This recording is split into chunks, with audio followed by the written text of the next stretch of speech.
Meus amigos do Futebol em Rede Entrevista, embora esse programa se chame Futebol em Rede Entrevista, nós entrevistamos aqui jornalistas, gente do esporte, até gente da política falando de esporte, é claro, e da vida. E gente que faz bem para a gente e faz bem para outras pessoas. Hoje, mais uma edição muito especial. Vamos falar, é claro, também de futebol, mas também de outros esportes, como o iatismo, que é um esporte muito forte no Brasil, né? E o nosso Fábio Seródio também já está comigo. E um convidado muito especial, Fábio Seródio. Tudo bem com você, Fábio? Um abraço para todos. Vocês já estão vendo na tela nosso convidado, que é o Bruno Landgraf. Olha, é um exemplo de determinação, persistência, um cara que tem uma história muito bonita. Confesso para você, Quartarolo, quando o nosso Frederico Batalha falou que ele topou, eu fiquei falando, puxa, legal, só que não deu tempo de arrumar um smoking, porque merecia, por toda a história linda que ele tem de determinação, ele merecia um smoking. Mas, mesmo assim, vamos por esse bate-papo gostoso. Você pode fazer a primeira pergunta para ele. Aqui, Bruno, não é uma entrevista. É um bate-papo entre amigos. E pode se considerar amigo da gente, com certeza. Manda bala, Quartarolo! Só fazendo as boas-vindas ao Bruno. Obrigado por atender nosso convite, o convite do nosso grande Frederico Batalha. E a gente fica... realmente querendo falar com você, ter muitos detalhes dessa sua carreira, né? E também eu lembro do Bruno no São Paulo, né? Talvez ele não lembre muito de mim, mas eu lembro, né?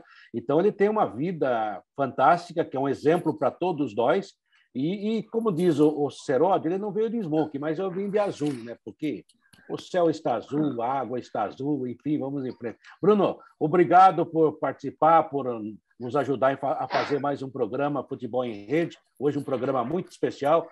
E você, como é que está nessa pandemia? Nós que somos mais velhinhos, do grupo de risco, a gente anda confinado. E você? É um prazer estar falando com vocês aí, obrigado pela oportunidade. Essa pandemia atrapalhou um pouco, né? Acho que todo mundo, né? E no meu caso também pela lesão medular, né? Então a gente evitou fazer bastante coisa, né? Consegui fazer algumas coisas mais em casa, né? Parte física, né? Eu consegui manter em casa e aí agora também estou conseguindo melhorar um pouco porque eu consegui montar uma mini academia em casa, né? Então não estou precisando sair, então para mim nesse ponto está melhorando, né? A gente está se cuidando aí, mas atrapalhou muita gente, né? Tanto do esporte quanto em outros ramos também. Olha, esse cara é uma história de determinação incrível. Ele já está montando uma academia em casa. Eu não duvido, não, que daqui a pouco ele apareça disputando alguma coisa, porque ele realmente consegue se superar e vai surpreender a todo mundo pela determinação, pela persistência, pela vontade de lutar desse cara, que é um exemplo de vida. Bruno, o Quartarolo falou do São Paulo, e muitos que estão assistindo a gente, alguns vão lembrar, outros vão ter certa dificuldade em lembrar. Você foi goleiro do São Paulo, você era a grande promessa, a esperança para substituir o Rogério Ceni, se bem que hoje não seria uma boa você substituir o Rogério Ceni. Mas você tem uma história no futebol, apesar de curta história, devido ao acidente, mas é uma história muito bonita. Você foi campeão do mundo com a seleção sub-17, você participou do Mundial de Sub-20, você era um cara que tinha é lógico, o destino não te proporcionou isso, mas você era um cara muito paparicado, era um cara que tinha a certeza, a convicção de muitos, de que seria o grande goleiro, não só de São Paulo, como da seleção brasileira. Eu queria que você contasse um pouquinho da tua carreira, do início, como foi ser reserva no São Paulo, você ficou em banco de reserva, vendo o Rogério Ceni de perto, São Paulo de perto. Por favor, conta um pouquinho dessa história para a gente. Então, eu comecei no São Paulo com 11 para 12 anos, né? Fiz uma peneira, que eu moro aqui em São Lourenço da Serra, né? Perto de Itapecerica. Então, aí eu fiz uma peneira na cidade de Itapecerica, foi onde eu passei no teste. Aí a gente ficou uns 2 meses com o time de peneira e para depois fazer o jogo contra o time do São Paulo mesmo, que era da mesma idade, né? E aí foi onde eu tive o primeiro treinador de goleiro, né, que foi lá no São Paulo, o Toninho. Então, eu não cheguei a fazer coletivo, né, então ele só me mandou correr, os 3 treinos que eu fiz, só fiquei correndo. E aí depois ele chegou para os meus pais e falaram assim, ó, a gente vai ficar com seu filho 3 meses, se ele evoluir, a gente continua com ele, né? Senão, a gente vai mandar embora e pronto, né? E graças a Deus deu tudo certo esses 3 meses. Aí eu passei por todas as categorias de base de São Paulo, né? Infantil, juvenil, juniores e até chegar no profissional. Na seleção eu fui sub-15, sub-17. Aí em 2003 a gente foi campeão mundial na Finlândia, né? E aí depois eu fui para sub-20, mas aí na sub-20 eu não era titular, eu era reserva, né? Era segundo goleiro, o Renan, que na época era do Inter, e no Mundial era o Diego Alves, que hoje está no Flamengo, né? Então nós éramos os três goleiros. E aí no final de 2005, depois que o São Paulo fez a primeira final da Libertadores, lá contra o Atlético Paranaense, lá em Curitiba, eu subi profissional, né? Já estava treinando com o pessoal. E aí eu treinei com o time do Mundial, não cheguei para o Mundial, né? Que foi o Rogério, o Bosco e o Flávio. Mas a gente treinou junto, né? Com o time todo. E em 2006, que eu acho que em janeiro, o Rogério, logo após o Mundial, ele operou o joelho. E aí eu fui para alguns jogos, né? No banco, que aí o Bosco estava jogando. Eu fui para um jogo da Libertadores, na Venezuela, e fui a alguns jogos por Paulista. E acho que no final, antes de 2005, eu fui para alguns jogos do Brasileiro. Acho que foi 2, 3 jogos do Brasileiro também. E aí, em agosto, eu sofri um acidente, né? Onde teve a perda do Everson também, que era outro excelente goleiro, que também todo mundo tinha uma expectativa, né, na gente, tanto em mim quanto no Everson. E a Natália, que faleceram no acidente, né? Que era jogadora de vôlei. E a Paula e a Clarice, ela não estão bem, né? A Clarice continua jogando vôlei, ela está em Portugal, e a Paula, ela jogou mais um pouco, mas hoje ela não joga mais, ela estudou, mas está super bem, né? A gente tem contato com a internet, é mais fácil, né? A correria de todo mundo, mas a gente mantém um contato. E isso aí foi um pouquinho do que eu passei no São Paulo e também das seleções de base também. Bruno, você falou da sua carreira dentro do São Paulo, e todos nós, eu cobri muito o São Paulo, aquele time maravilhoso do Tele, antes o Cilinho, né? Que não era da sua época. E a gente dizia que o São Paulo era o clube mais organizado do país, os jogadores reconheciam isso, né? Os jogadores de outros times, na época a gente era muito, você deve se lembrar disso também, nós repórteres éramos mais próximos de vocês, né? E a gente conversava com jogadores de vários clubes e muita gente falava, nossa, o sonho é jogar no São Paulo, é o time que paga em dia, é o time organizado, o time estruturado, e tudo isso era verdade, né? Você viu isso de perto, conviveu, bons tempos. Mas é isso que eu quero perguntar, porque eu presumo que o Bruno é Landgraf ou Landgraf? Landgraf. Landgraf, né? É assim que se pronuncia. É bom pronunciar corretamente o nome das pessoas, né? Então, meu caro Bruno Landgraf, eu presumo que você continua em São Paulino. Aí você olha para hoje esse São Paulo e fala, meu Deus, o que aconteceu, hein? Qual é a sua impressão? Então, acho que vem coisas de muitos anos, né? Teve um tempo bom, acho que 2005, 6, 7, 8, né? Até ter sido campeão, tricampeão, né? Brasileiro, saindo de 2 finais de Libertadores, sendo uma campeão e campeão mundial, depois a outra vice, né? Em 2006 com o Inter, e mais os 3 anos de brasileiro, aí o último título em 2012, né? Mas ali, acho que em 2012 já tinha muita coisa que não estava certa, né? Eu não sei a fundo, né, o que aconteceu, mas a gente vê a diferença, né? Conversa com os jogadores que estavam naquela época, né? Antes da pandemia, eu estava converso muito, né, com o Leandro Guerreiro, um camarote lá no Morumbi. Então fui assistir alguns jogos com ele, né? E a gente falava, né? O time não parece que não tem aquela vontade. Aquele time de 2005, 2006, o pessoal se batia para ganhar rachão, né? Então o povo perdia rachão, todo mundo ficava doido, né? E muitas vezes ali o que estava acontecendo no São Paulo o time ganhava, estava do jeito, o time perdia, era eliminado, continua o mesmo jeito. Então, eu acho que é aquela vontade de ganhar, não sei, o espírito que mudou muito, né? E também algumas coisas, né, internas que também atrapalham muito, né? Porque o São Paulo sempre foi um time, desde que eu entrei da categoria de base, né, até eu ir pro profissional. Hoje em dia, né, tá tentando se melhorar, né? O Rogério, eu acho que chegou numa fase do time, né, tentando melhorar, e ele chegou tentando melhorar tudo, né? É e por isso que ele passa por uma pessoa chata, né? Porque ele já viveu as coisas boas do São Paulo, né? Então, e ele gosta muito do São Paulo. Então, ele quer o melhor para o clube, doa a quem doer, né? Se tiver que falar mal de quem for lá e mostrar que não está fazendo bem, ele vai mostrar. Eu tive o prazer, né, de trabalhar com o Rogério. Eu estava assistindo, acho que hoje de manhã, acho que era a entrevista coletiva que ele estava falando sobre coisa de piscina e algumas coisas sobre alguns jogadores que estavam saindo machucados e ia embora mais cedo. Ele, quando eu subi, né?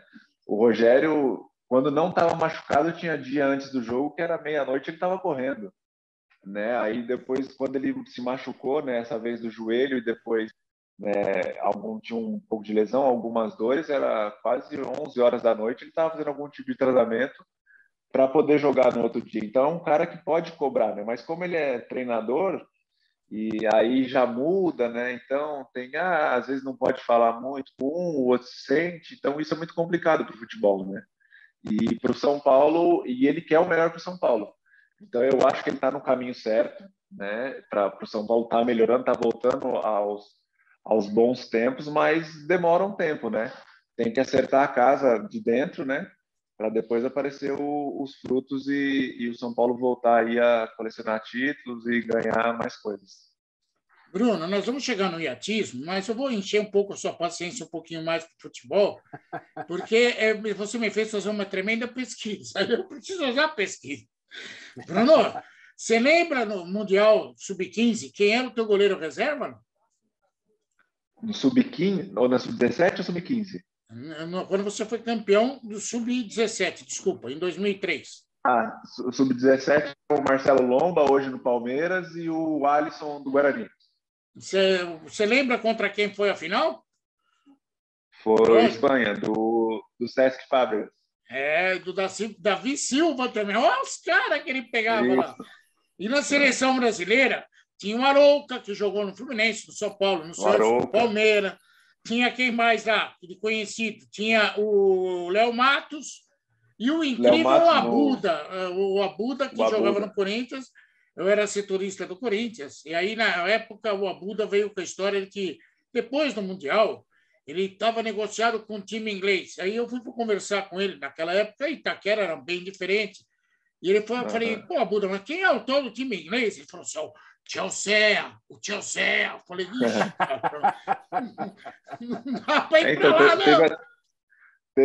Teve, logo quando a gente acabou o Mundial, a gente tinha 17 anos, então a gente foi numa lanchonete, foi comer hambúrguer e depois voltou pro hotel, né? Aí a gente encontrou o pessoal da Colômbia e lá no hotel teve um rapaz que chamou a gente no quarto, né? Ele falava português, mas ele falou que era representante de times ingleses. Um era o Chelsea, que aí falou com a gente, e aí depois eles falaram que ia entrar em contato. Uma vez ligaram aqui em casa, né? Meu pai e a mãe não falavam inglês, então passou batido, né? Aí depois de um tempo eu fiquei acho que uma semana treinando no Arsenal. Passei quando estava o Edu, foi logo quando o Marcos tinha ido para lá e ele voltou. Ele não ficou. Aí acho que passou um mês, o pessoal do Arsenal entrou em contato com São Paulo e pediu para eu ir fazer um teste lá. Eu fiquei um mês, treinei com todas as categorias de base. Teve um dia que eu treinei com sub-15, sub-17, sub-20, 23 e com o treinador do profissional de goleiros. E na época acho que era o Lehmann que estava no gol ainda no Arsenal, né? E o técnico era o Arsene Wenger, né? Acho que é o nome. Arsene Wenger. Então para mim foi uma experiência muito boa, né? Fiquei esse um ano. Quando eu saí de lá, o pessoal falou que gostou, mas aí eu não tive, né, resposta depois. Né? Depois de um tempo, passaram acho que 3 anos depois, uns 2 anos. Aí um rapaz que era empresário, ele falou, ó, eles ofereceram tanto para o São Paulo, para você ir para lá, mas o São Paulo não quis vender, né? Então, mas para mim não chegou nada.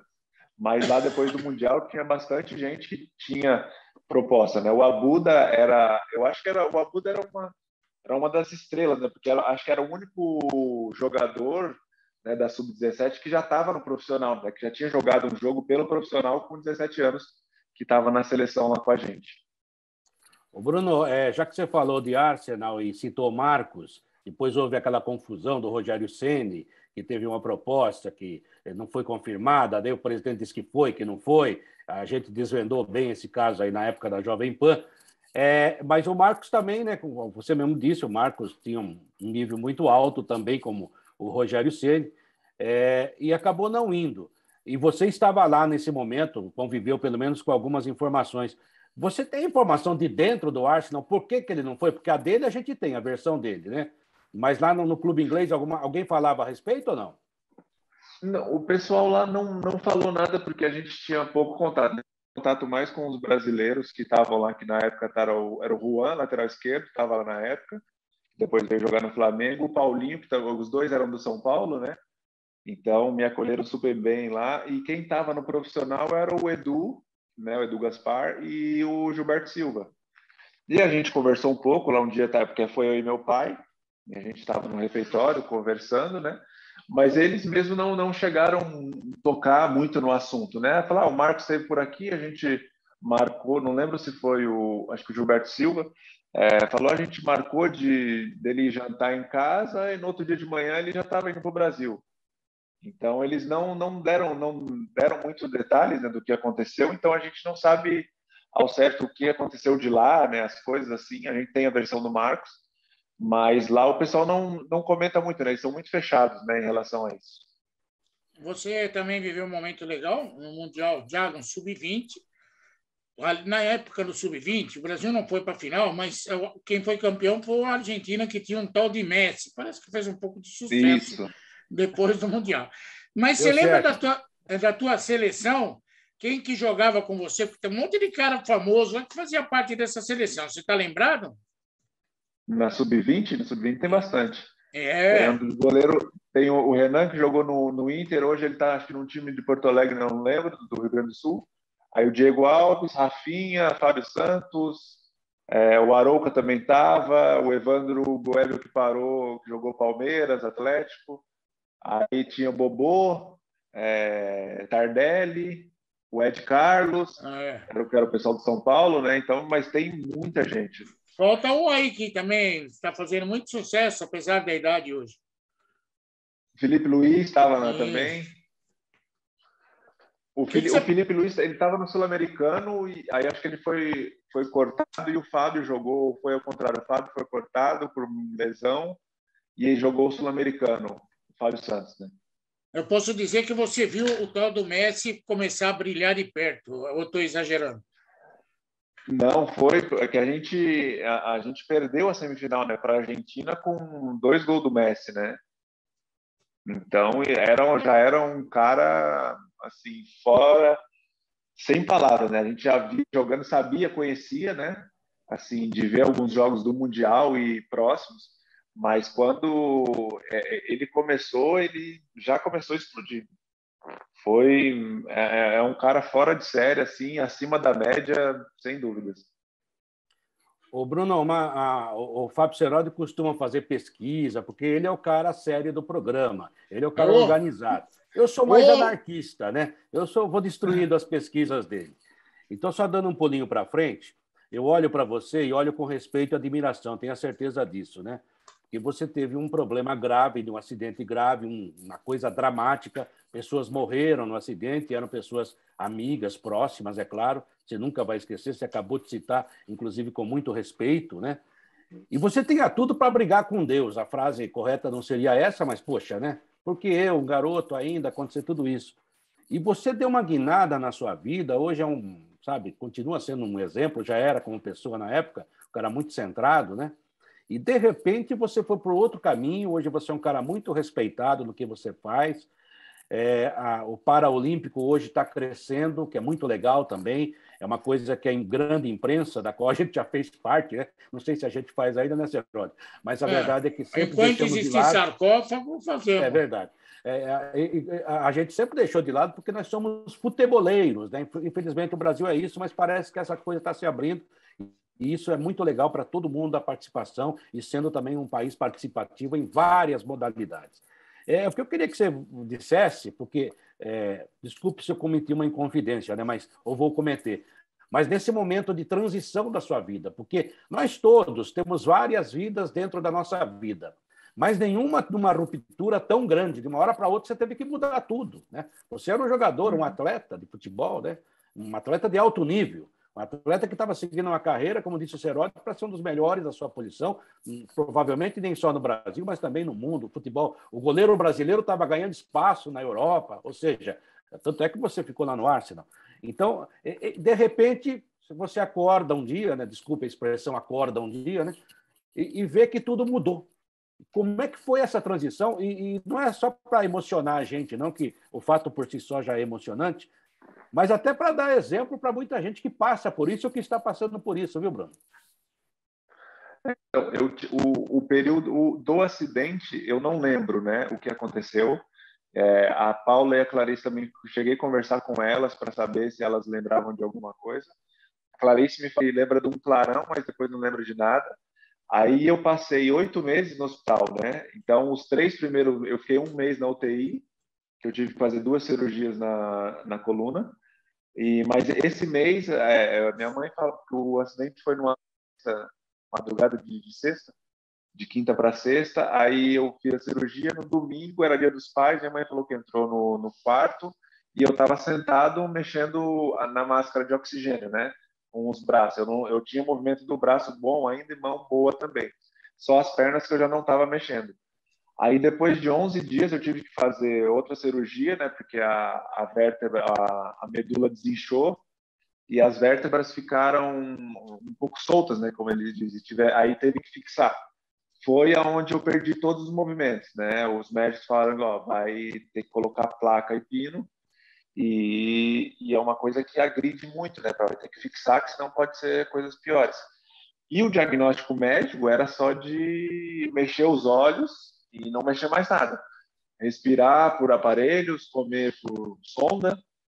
E graças a Deus, quando eu saí do hospital, né, desses 8 meses e 12 dias, eu já saí sem aparelho de respirar e comendo normal. Eu não tinha movimento, movia pouco o meu braço, mas muito pouco.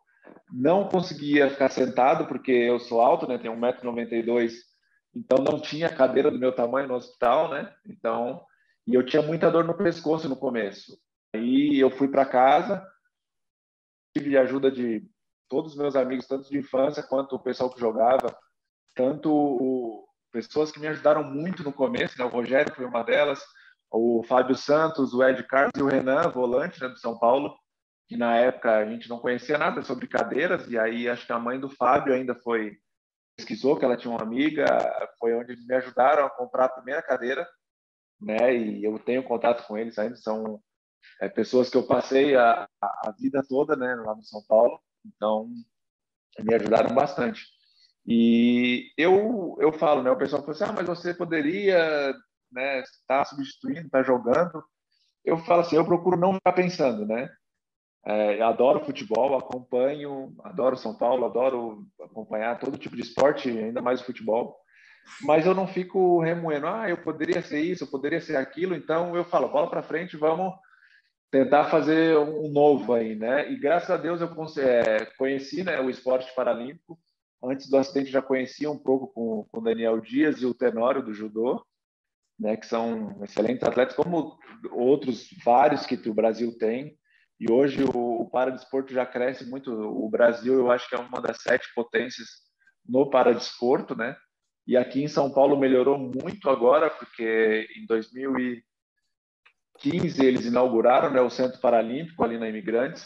Então atende 14 modalidades. Então o esporte só vem crescendo. E para minha sorte e também para minha reabilitação, que hoje eu tenho um pouco mais de movimento, né? Tenho movimento de braço, tronco, eu tenho um pouco. consigo me virar bem em algumas coisas ainda eu preciso de auxílio, mas já voltei a dirigir, né, o carro adaptado, consigo sair, né, então me ajudou bastante. E o que me ajudou muito foi o esporte, né, porque eu conheci primeiro a natação para ganhar movimento, não cheguei a competir na natação, mas foi mais para ganhar movimento, e depois eu conheci a vela, né, foi onde eu comecei a velejar, e no começo eu ficava 15 minutos treinando, e eu já cansava, né, os braços, não tinha tanta força no braço, não tinha tanto movimento, e foi aonde eu voltava para casa e chegava, eu tenho que ganhar força porque eu tenho que voltar a competir. E aí a gente conseguiu fazer o primeiro mundial em 2011. Comecei a velejar em 2008, 2011 a gente fez o primeiro mundial. Foi aonde a gente conseguiu a vaga para a Paralimpíada de Londres. E aí a Paralimpíada de Londres foi mais participação, né? Porque a gente não tinha o equipamento aqui no Brasil, o barco de competição, nem para competição e nem para treino. A gente foi pegar o barco no Mundial, 3 dias antes de começar o Mundial, e depois, uma semana antes de começar a Paralimpíada, a gente foi para a Holanda, acertou algumas coisas no barco, mas ficou corrido, a gente teve que arrumar outras coisas nos jogos já. Então, foi mais experiência. E aí, a gente conseguiu fazer um projeto em Londres para poder fazer uma base aqui no Rio, né, para os Jogos de 2016, onde já tinha, em 2014 chegou alguns barcos, 2015 chegaram todos os barcos das 3 modalidades, e foi onde a gente conseguiu melhorar o treinamento, né, que a gente mudou para o Rio, ficou um período, eu fiquei 1 ano e 6 meses no Rio, treinando no local de competição com barco de competição. Então isso ajudou muito a gente saiu de 11º, que foi o último em Londres, e estava ali no meu pensar, né, daria para ficar entre os 6 primeiros, né, mas a gente ficou em 8º. Então a gente pecou em algumas coisas, em algumas regatas, né, em algumas coisas no treinamento também, mas foi muito bom, porque a gente viu, né, com treinamento a gente consegue mudar as coisas e melhorar. E em relação a isso da vida, eu procuro não ficar pensando, né, e também tive minha família muito do meu lado, pai e minha mãe, né, me ajudando, meus parentes próximos, amigos também, tanto os de infância quanto os do futebol, me ajudaram muito nesses 8 meses no hospital e depois também me ajudaram muito. Então, eu sempre falo, né, não é só a pessoa que tem que ter...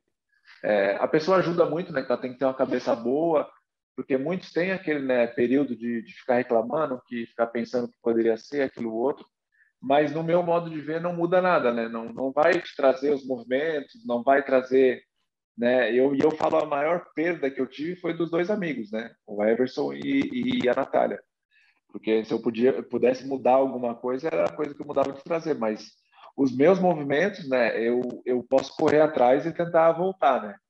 Se vai voltar ou não, aí é outra coisa, mas eu faço de tudo aí, procuro fazer os 90% aí e Deus ajudando um pouquinho, né? Porque eu sempre falo, se você só pedir e não ajudar também, não tem como o milagre acontecer, né? Então, e eu sempre tive minha cabeça muito boa, né, em relação a isso, né? Eu acho que nesse período todo, esse ano vai fazer 16 anos do acidente, então, né, eu acho que eu tive um período, um dia no hospital, né, que foi quando eu fiquei sabendo que eu demorei um período, acho que depois de 3 meses do acidente que eu fiquei sabendo que o Everson e a Natália faleceu, né?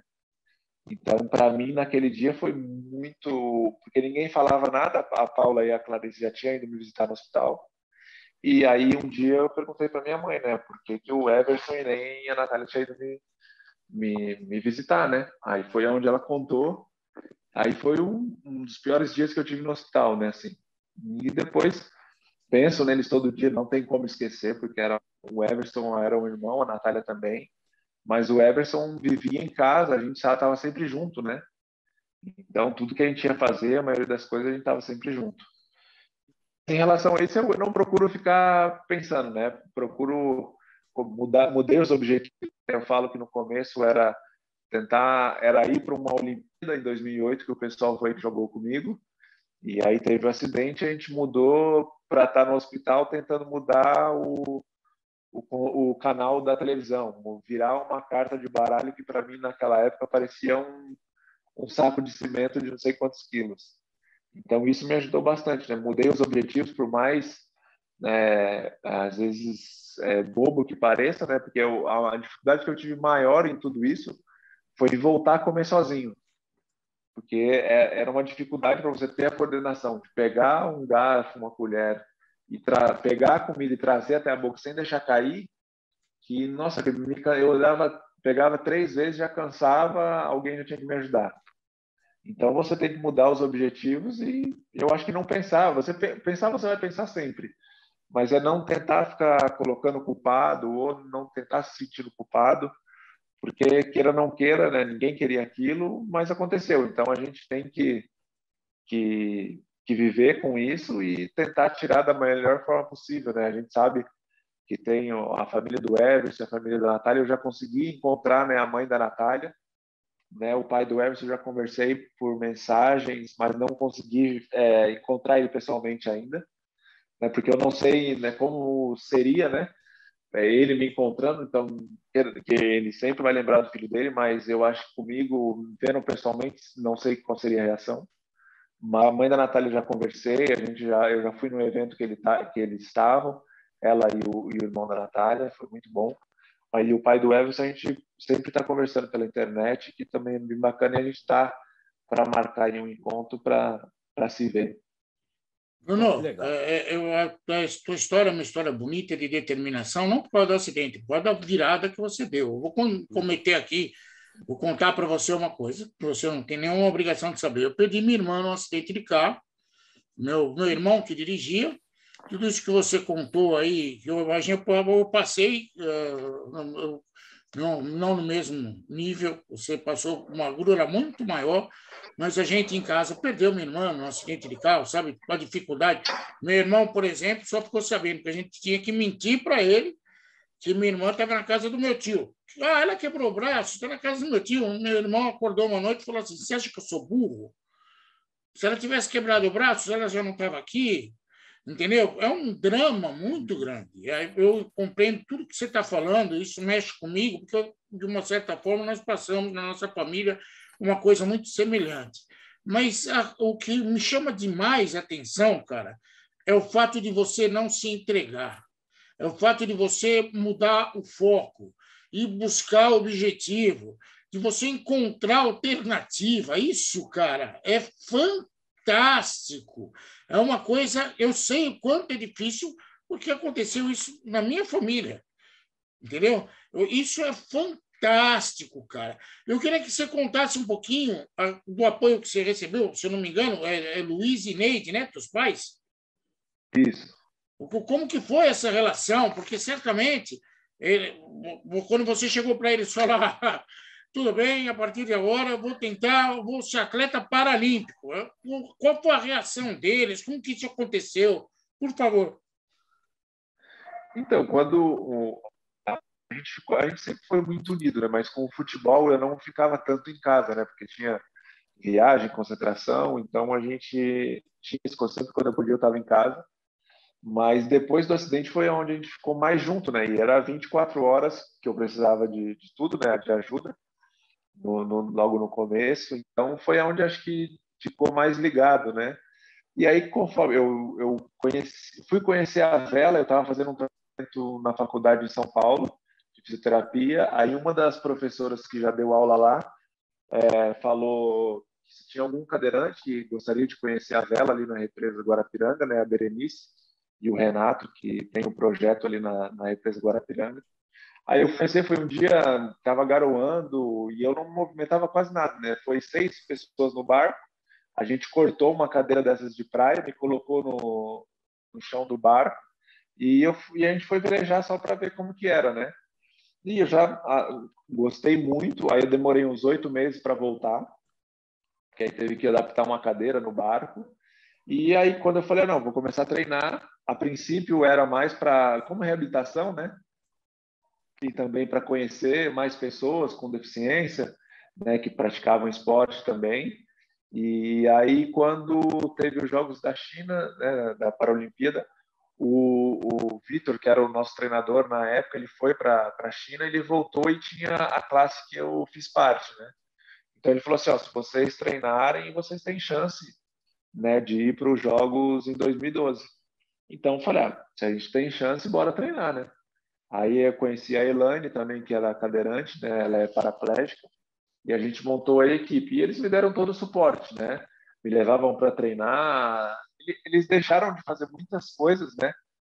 Da vida deles. Hoje estão conseguindo fazer um pouco mais, né? Mas nos primeiros anos mesmo, acho que nos primeiros 5 anos, né? Graças a Deus, eu tive todo o suporte do São Paulo, tanto no hospital, e depois eu fiquei 3 anos em São Paulo, porque eu tive que ficar próximo de hospitais de reabilitação, né? Então, São Paulo me deu todo esse suporte. Tanto eu tinha contrato com São Paulo de 5 anos, faltavam acho que mais 3 ou 4 anos. Então, aí eu recebia do INSS uma parte, o São Paulo complementava o restante do meu salário. A casa que a gente morou em São Paulo, o São Paulo que pagou tudo, aluguel, home care, que era 24 horas, o São Paulo que fez a parceria, e eu não tive que gastar com nada, tinha suporte de todo mundo. Tenho até hoje, não recebo nada assim do São Paulo financeiramente, mas às vezes se eu preciso de algum exame, que às vezes no SUS demora um pouco mais, né? Eu ligo o Dr. Sanches, era uma pessoa que eu sempre estou falando lá. Então, eu falo, doutor, eu estou precisando disso. Na hora, eles têm portas abertas lá e sempre fui muito bem recebido. Então, só tenho a agradecer. E por isso, meus pais conseguiram, né, ficar junto comigo, né? Então, me dando esse suporte todo. E eu acho que foi a melhor coisa, né? Que o problema maior é você não ter ninguém próximo, não ter ninguém que goste de você para cuidar, né? Porque eu vi bastante nesses anos todos, eu vi bastante gente, tanto familiares, às vezes pai mesmo, mãe. Mãe é um pouco mais difícil, mas a família era o filho, pai e mãe, a criança teve um acidente ou teve alguma coisa, o pai foi embora, né? Largou, deixou só a mãe e foi mais difícil para ela cuidar. E no meu caso, meu pai me ajuda muito, né? Porque hoje em dia eu já consigo fazer bastante coisa, me transferir sozinho, com a ajuda de tábua, uma pessoa só. Mas no começo, e eu sou grande, era pesado. Então só minha mãe não dava conta. Então meu pai me ajudou muito e me ajuda muito hoje, até hoje, né? Mas o suporte deles foi primordial para minha reabilitação e para mim ter, né? Eu acho que a cabeça que eu tenho assim, a minha mãe sempre foi muito religiosa. Eu também sou. Faz tempo que eu não, né, faço minhas orações, né? Mas não tenho ido tanto nas missas, um pouco mais também pela pandemia. Mas eu acho que a fé dela e a fé que a gente tem também ajudou bastante, né? Não importa a sua religião, mas você acreditando, né, tendo a religião, isso ajuda muito também. Mas o apoio familiar eu acho que é fundamental. Bruno, você falou nas classes que você pode participar, ou naquela que você participa, né? Nós, à distância, né? Eu até falei, né? Eu uso sempre essa expressão, nós somos futeboleiros, um país futeboleiro, né? Aí você compra uma bola, joga lá, a molecada joga na rua, joga em qualquer lugar. É um esporte, vamos dizer assim, barato, né? O iatismo, ou a vela, é considerado um esporte caro. Eu presumo, e você Isso. até citou, né, que o Brasil não estava preparado para o paralimpismo, o paradesporto, nesse caso a vela, que vocês tiveram no começo até dificuldade em melhorar, aperfeiçoar o barco. E, felizmente, parece que esse caminho já está para trás, passou para trás, mas deve ser um barco mais adaptado, aquela coisa toda, né? E a gente tem o iatismo no Brasil, né? É um negócio assim absurdo, né? Porque o que se ganha de medalha sabe, e às vezes não tem tanto respeito como devia ter. É claro que a sua competição deve ser diferente, né? E não tome diferente como anormal, mas é diferente, né? E nem pejorativo. E você se mira em alguém e outra. O iatismo ele depende, pelo que eu saiba, se eu tiver errado, me corrija, né? Que eu sou ignorante no assunto, mas você depende muito do vento, né? Certo? A Isso. vela, Então, aquela coisa. E tem a que ser o gente cara. teve, né? Você é o cara, você tem que ser o capitão do vento, você tem que fazer o acordo com o vento. Então, me explica um pouquinho como é que é isso aí, né? Porque eu fico abismado de ver esses caras, da maneira como eles se lançam ao mar, da maneira. E uma vez eu vi uma regata, e confesso, não conheço os detalhes, as regras básicas, né? Algumas a gente até Mas a velocidade, às vezes, é um negócio assim absurdo, né? Que a gente não imagina que seja tanto. Parece que está parado, né? Mas, na verdade, não é. Porque a gente depende muito da natureza, né? O vento, principalmente, né? A gente teve o prazer de ir para o Rio, então a gente ficou ali em Niterói, né? Onde a família Grael reside e antes dos jogos também eles estavam treinando, né? A Martina, o pessoal todo treinando ali. A gente pegou muito contato com os Olímpicos e todo final de semana Torben e Lars estavam fazendo regata, né? Então o pessoal que conhece muito, né? A família deles e o pessoal, os brasileiros são de todas as classes são muito bons, mas a família Grael, né? É uma das mais conhecidas. Tive o prazer também de conhecer o Robert, né? É bom. Então, que é um atleta fantástico, uma pessoa fantástica também. Então, e a vela é isso, né? Depende muito do vento. No Paralímpico, o que muda mesmo é só a classificação e os barcos que foram adaptados para determinadas deficiências, né? Cada deficiência você consegue adaptar o barco. Na classe paralímpica, né, em Londres e no Rio, eram 3 classes. Era o 2.4, que era o barco individual. Aí você tem a pontuação no Paralímpico de 1 a 7, que vai depender muito da sua lesão, que vai fazer a classificação, vai ter força, mobilidade para dar a classificação. E no 2.4 compete tudo junto, tanto homem quanto mulher, não tem classe feminina e masculina. Aí tem o Sonar, que é o barco com 3, que é o barco maior. Aí são 3 pessoas e aí as 3 pessoas podem somar 14 pontos, né, dentro das deficiências. Então as 3 podem somar no máximo 14 pontos. Pode ter menos, mas não pode passar de 14. Na minha classe, que era o Scoot 8, era uma classe mista. Tinha que ser um homem ou uma mulher. Tanto eu na minha equipe eu era o timoneiro, né, que dava a direção do barco. E em Londres, quem era a minha pro era a Elaine, e em 2016 foi a Marinalva. A Elaine ela é cadeirante, né, paraplégica, e a Marinalva era amputada de perna. Então a Marinalva tinha uma pontuação 7, né, que era o máximo. A Elaine, a pontuação dela, eu acho que era 4 ou 5. Né? Isso muda totalmente dentro do barco, né, porque tem um pouco mais de mobilidade a pessoa amputada.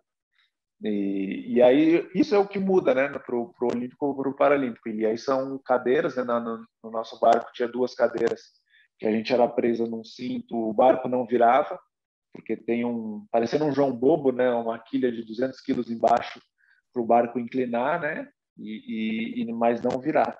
Quebrava algumas coisas, mas virar nunca virou, né, graças a Deus, porque a gente estava amarrado no barco também. Então, mas essa é a única diferença. E você tem que estudar muito, né? Porque a maioria do pessoal que velejava lá fora, né, dos outros países, eles já velejavam, né? Eles tiveram um acidente, uma lesão no meio do caminho, né? Mas a maioria ou era de família de velejador ou já tinha velejado alguma vez. Eu, no meu caso, eu nunca tinha entrado num barco à vela. Então, eu fui conhecer. Então, você tem que conhecer de vento. O som do Bruno deu uma picotadinha aí. Oi, Bruno.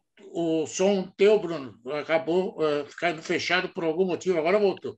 Pode acabar. Então, a gente tem Voltou.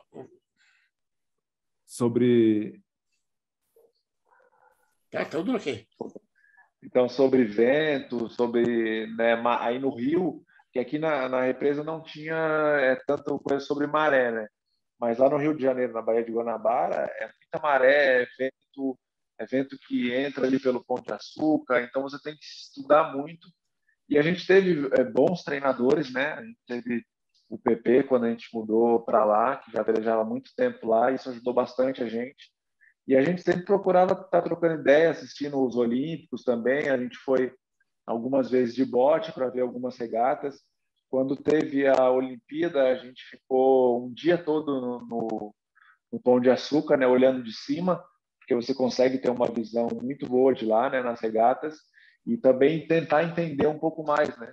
E nos jogos teve também, né, um aplicativo que você conseguia ver a regata, né, tipo de um GPS.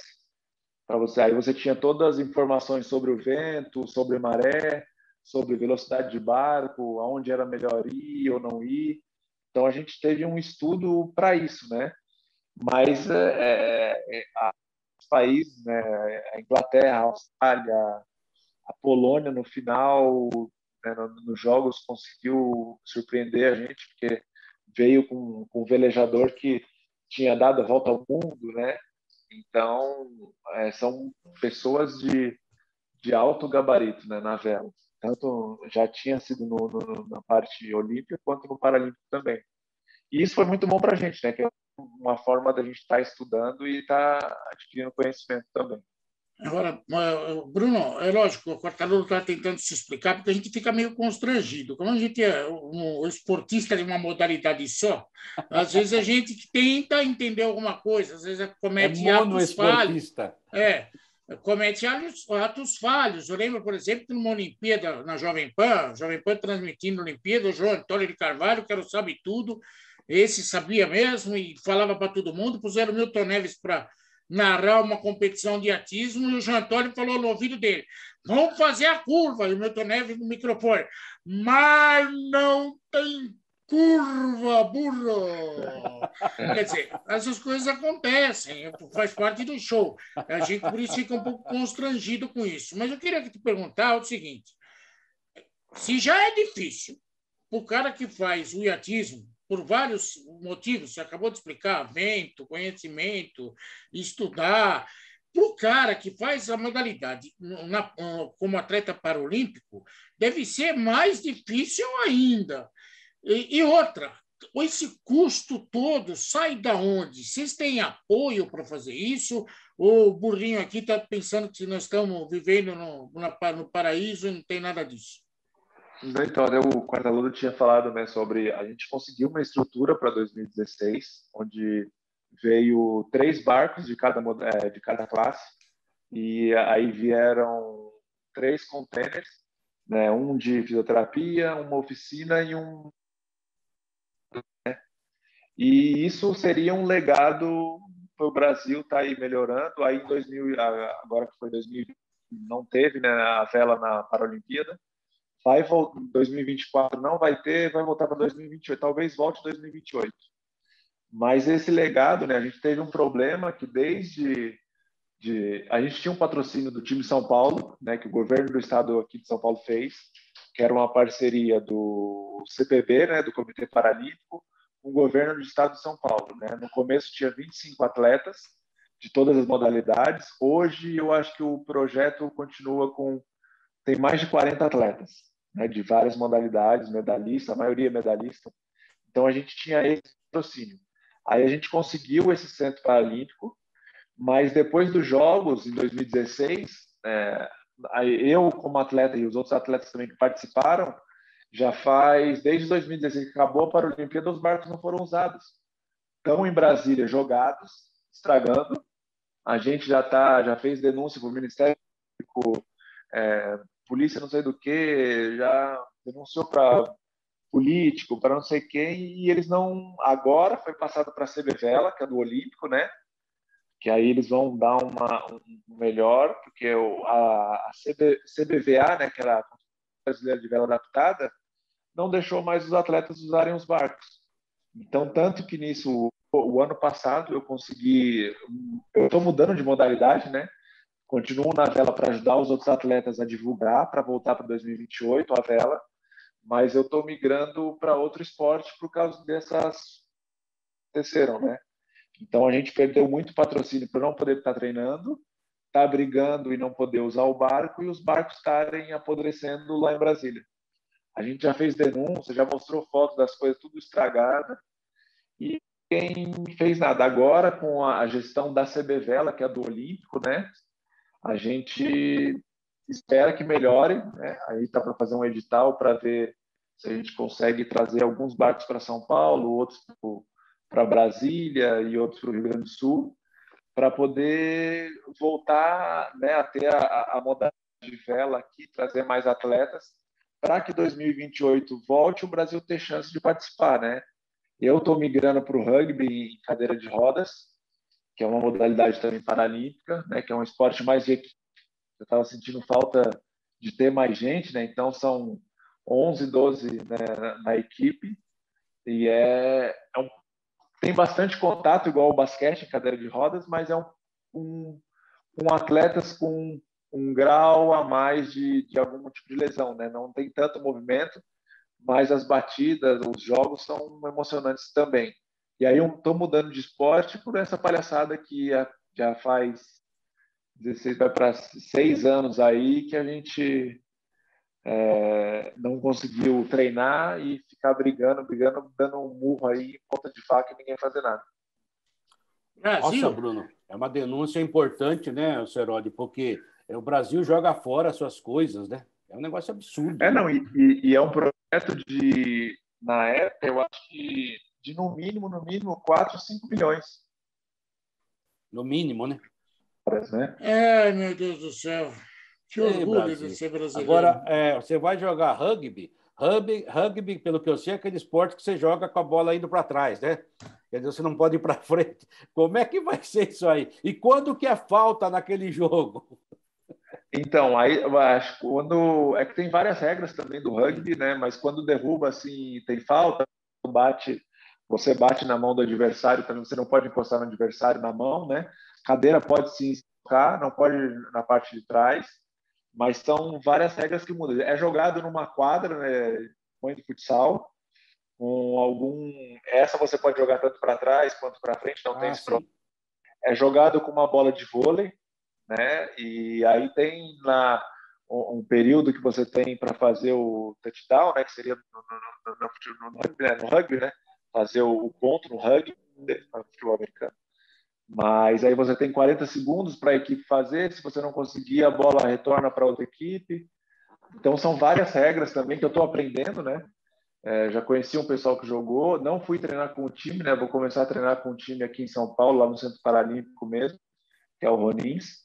E aí por enquanto, eu estou me adaptando à cadeira, né? Que é uma cadeira totalmente diferente, e também ganhando velocidade, ganhando um pouco mais de resistência nesse tocar da cadeira para ganhar velocidade, para poder chegar melhor para ajudar o time lá também. Me É desculpa claro que eu mais fiz uma uma vez. analogia, né, entre o rugby paralímpico com o outro rugby, né? Que dizem que é das pessoas normais, porque aquele normal não tem nada, né? O cara especial é ele, né? Ele que, nossa, faz coisas que eu não consigo fazer. Inclusive, é uma vergonha que eu tenho, mas tenho que confessar, eu não sei nadar, né? É terrível. Uma vez me jogaram numa água lá em Piracicaba, eu era criança, fiquei traumatizado, quase morri afogado. E nunca mais talvez eu devesse tentar, mas é melhor evitar, melhor evitar. Então, no rugby, a gente sempre brinca, viu, Bruno? Quando é que é falta desse jogo? Porque realmente, praticamente, para quem vê de fora, parece que vale tudo, né? Mas não é bem assim. É claro que tem regra, e é um esporte, principalmente, né, que cresceu aqui no Brasil. E para quem pratica, eu tenho amigos, tenho um irmão de um amigo meu que gosta de rugby. Que gosta de rugby. Irmão do Fábio Serodi joga rugby, né? E eu falo Se assim, você poxa, conhecesse, ele tem um porte físico avantajado. Ele é pega. desse tamanho. Mas ele quer jogar. E ele adora. E para quem joga, ele fala assim, ó, para quem joga é uma delícia. E isso é muito legal, né, Bruno? Porque realmente é mais um espaço que vocês vão adquirindo. E para nós também, né? É mais matéria para a imprensa e que a imprensa aprende a trabalhar com isso também, né? Claro. Sim. Bom, desculpa a curiosidade, mas, se eu não me engano, o time bom de rugby aí é o tal do All Blacks, né? Um negócio assim. Tem um time. O de rugby tradicional eu acho, da Nova Zelândia, não é? Também eu acho que Tem até avião, jogou no Morumbi, é uma loucura. Verdade. Tem campeonato de rugby para olímpico? Tem, então, o Brasil participou de 2016, né, da Paralimpíada.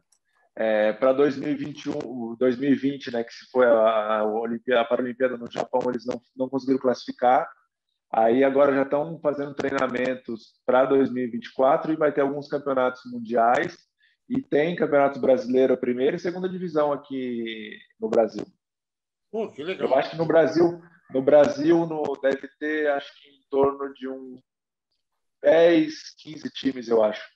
Paraná, Rio de Janeiro, Santa Catarina, tem bastante lugares.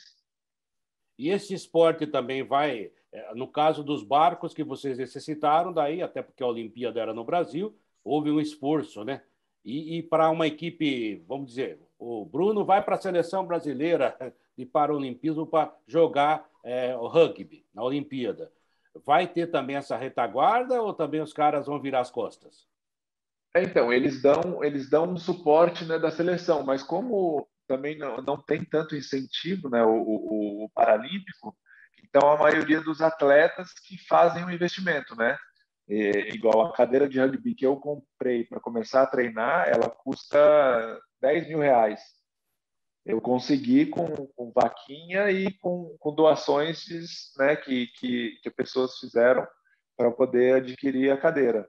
Então, isso me ajudou bastante, mas muita gente não tem, né? Então, a seleção dá um suporte, o clube mesmo, que eu vou participar, eles têm algumas cadeiras para quem quer começar, né? Mas a cadeira, para você não ter nenhum tipo de lesão e conseguir render o máximo, ela tem que ser toda sobre medida, para você não ter nenhuma lesão e poder render o máximo possível, né? Não é só você, sentou nessa cadeira aqui e foi embora.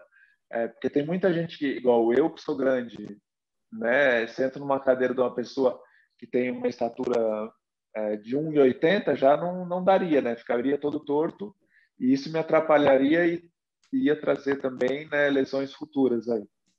Não, quem puder, estiver assistindo o nosso programa, puder ajudar, até porque eu acho que todos merecem ajuda, não é porque é um problema que merece mais ajuda que o outro, mas, pô, é justamente aí que é a maior necessidade.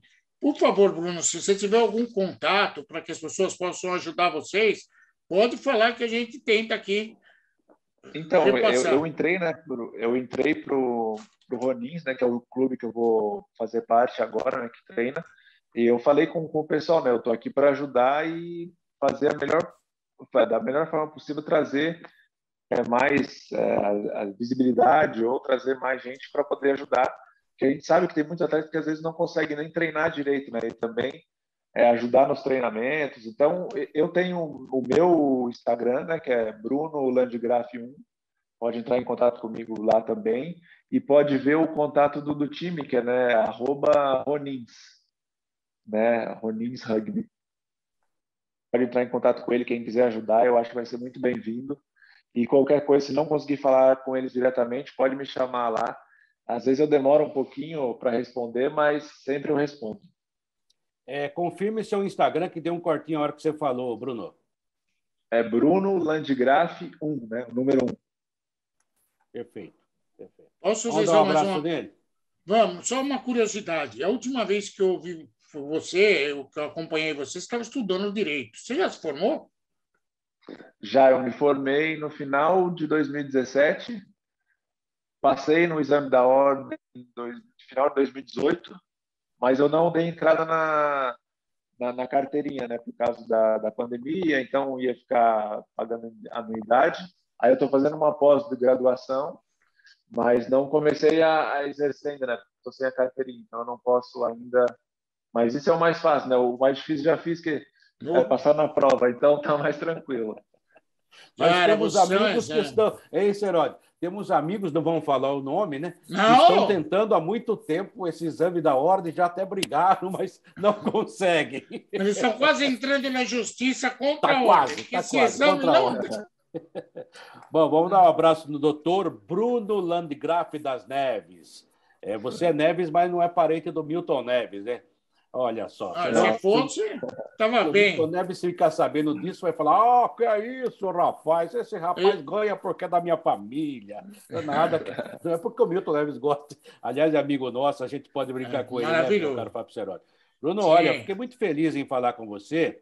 A sua vida é um exemplo para a gente. Vou torcer realmente agora por você no rugby. E é claro que a gente vai manter contato até para divulgar um pouco mais essa situação. E quando fala um pouco mais, é porque a gente não divulga nada, né? A imprensa, e nós somos culpados por isso, mas ao mesmo tempo a gente tem que mudar as coisas aos poucos, tijolinho por tijolinho, e a casa construída tijolinho por tijolinho tem um alicerce melhor. Então, as coisas estão melhorando em várias situações. Há um programa, inclusive, na Rádio Capital, que o Weber Lima faz, é um programa chamado Paralímpico, né? Eu fui no final do ano no programa dele. Isso. Então, é um programa que Weber, tem é muito tido... gente boa. Nossa, fantástico. E tem tido uma repercussão muito legal nesse meio, não só nesse meio, mas abrindo, sabe, o leque para que as pessoas conheçam melhor. Porque, desculpe usar essa expressão, e você não você é um cara esclarecido, há um certo preconceito às vezes, né? E não Sim. pode ter, não pode ter. Nós temos que juntar vocês a nós e nós a vocês. Aliás, hoje aqui nós tomamos uma aula de resistência, de abstinência, de força, de luta e de como superação, se ganha determinação. Então, superação. Então, maravilhoso. Fiquei muito feliz em falar com o Bruno Landgraf das Neves. E qualquer coisa que você queira deixar aí de recado final, à sua disposição, e o Fábio Cerotti com certeza vai te dar um beijo e um abraço também. Um beijo enorme, Bruno. A gente torce muito por você. Somos meio parentes de acidente, porque você teve um, na minha família também teve a mesma coisa. Por isso que eu valorizo muito o tipo de pessoa que você é. Você é um cara que não se entregou, um cara que foi à luta, um cara que deu a volta por cima. E a gente tem que ter orgulho das pessoas que conseguem fazer isso. Obrigado de coração. Um beijo enorme no teu coração. Obrigado, Bruno.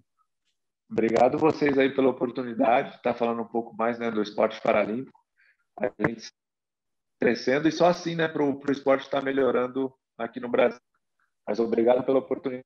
Vocês também, sempre que precisar, o Frederico tem meu contato aí, pode me chamar sempre aí, se eu puder ajudar, eu vou estar ajudando também. Perfeitamente. Hoje o Futebol em Rede muito especial, falando de outras modalidades, falando também do futebol. O ex-jogador de futebol, Bruno Landgraf das Neves, falando conosco, campeão de vela e futuramente campeão também em outra modalidade, né? E sai da frente que vem gente. Meu amigo, um abraço a vocês, estamos sempre aqui à disposição. O rugby vai ser a nova modalidade dele, né? A gente continua com você, até a próxima. Foi mais uma matéria muito especial, que vai inédito num programa sempre às terças-feiras, às 20 horas, e depois fica à sua disposição, é claro, você já sabe, no YouTube. Lá há mais de 100 personagens à sua disposição. Um abraço, Bruno. Um abraço, Cerotti. Até a próxima. Tchau, tchau. Um abraço a vocês. Tchau, tchau.